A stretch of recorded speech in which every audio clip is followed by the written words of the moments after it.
এবার ঈদে ঘরে ফেরা মানুষের খবর জানাবো। দুপুরের পর থেকে ঈদে ঘরে ফেরা মানুষের ভিড় বেড়েছে কমলাপুর রেল স্টেশনে। তবে স্ট্যান্ডিং টিকিটের সংকট দেখা দিয়েছে। আমরা আরো বিস্তারিত জানবো। সহকর্মী মাহফুজা মোসলেহি কমলাপুর রেল স্টেশনে আছেন। মোসলেহি, এর আগের ঘন্টায় স্ট্যান্ডিং টিকিট নিয়ে যাত্রীদের যে অসন্তোষ, সেই অসন্তোষের খবর জানাচ্ছিলেন। রেল কর্তৃপক্ষের ব্যবস্থাপনা বা অনুসন্ধান কেন্দ্রের ব্যবস্থাপনা আপনি কেমন দেখছেন? বিস্তারিত জানাবেন।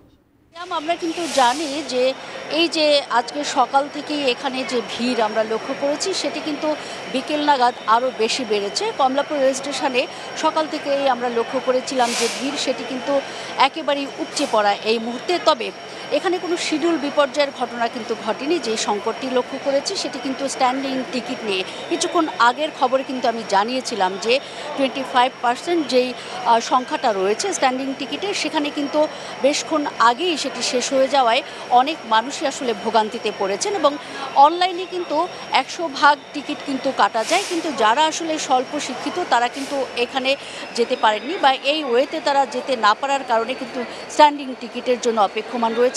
এখনও পর্যন্ত 2-3টি ট্রেন কিন্তু তারা মিস করছেন, তারপরেও দাঁড়িয়ে আছেন। কিন্তু আসলে যারা কর্তৃপক্ষ রয়েছেন তারা কিন্তু দিতে পারছেন না। তারা বারবারই বলেছিলেন যে আসলে এরকম এক পরিস্থিতিতে আসলে এত ভিড় যে সামাল দেওয়া মুশকিল, এবং এরকম এক অবস্থায় কিন্তু আসলে তারা টিকিট দিতে পারছে না, কারণ অলরেডি ফুরিয়ে গেছে। তাদের পরের দিনের জন্য আবার অপেক্ষা করতে হবে।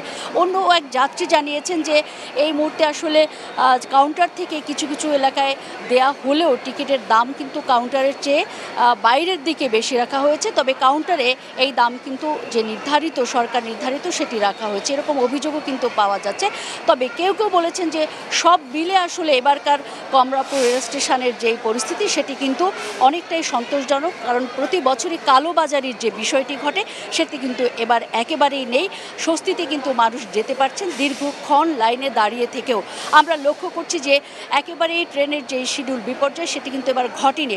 অপেক্ষমান কিন্তু পরপর অনেক ট্রেন কিন্তু রয়েছে, এবং যেখানে আসলে টাইম হয়ে গেলেই তারা উঠতে পারছেন। আপনিও দেখতে পাচ্ছেন সামনেই কিন্তু বেশ কিছু ট্রেন অপেক্ষারত রয়েছে, এবং বাংলাদেশের বিভিন্ন প্রান্তে কিন্তু তারা যাচ্ছেন।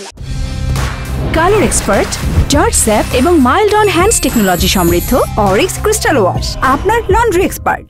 আমি অনুসন্ধান কেন্দ্র থেকে কিন্তু জেনেছি যে সকাল 4:30 থেকে কিন্তু ছাড়া হচ্ছে এখানকার যেই ট্রেন শিডিউল, সেই শিডিউল অনুযায়ী কিন্তু এ পর্যন্ত প্রায় 36টি ট্রেন চলে গেছে বিভিন্ন এলাকায়। বিশেষ করে ঢাকার বাইরে বিভিন্ন বিভাগ যেগুলো রয়েছে, খুলনা, রাজশাহী, চিটাগং এবং সিলেট সহ ঢাকার আশপাশের বিভিন্ন এলাকায় কিন্তু চলে গেছে এসব ট্রেন। এর মধ্যে কিন্তু আন্তনগর ট্রেনের বাইরেও কমিউটার ট্রেন রয়েছে, সেটি কিন্তু 8টি ছিল। সব মোট মিলে যদি আমি বলি তাহলে কিন্তু 36টি ট্রেন সকাল থেকে এ পর্যন্ত যাত্রা করেছে, এবং নির্বিঘ্নেই যারা ঘরমুখো মানুষ তাদের বাড়ি ফেরাতে তারা তৎপর রয়েছে। পাশাপাশি কিন্তু আইনশৃঙ্খলা বাহিনীর যেই তৎপরতা বা নিরাপত্তা নিশ্চিতের যেই ব্যবস্থা সেটিও কিন্তু আমরা পর্যাপ্ত লক্ষ্য করেছি।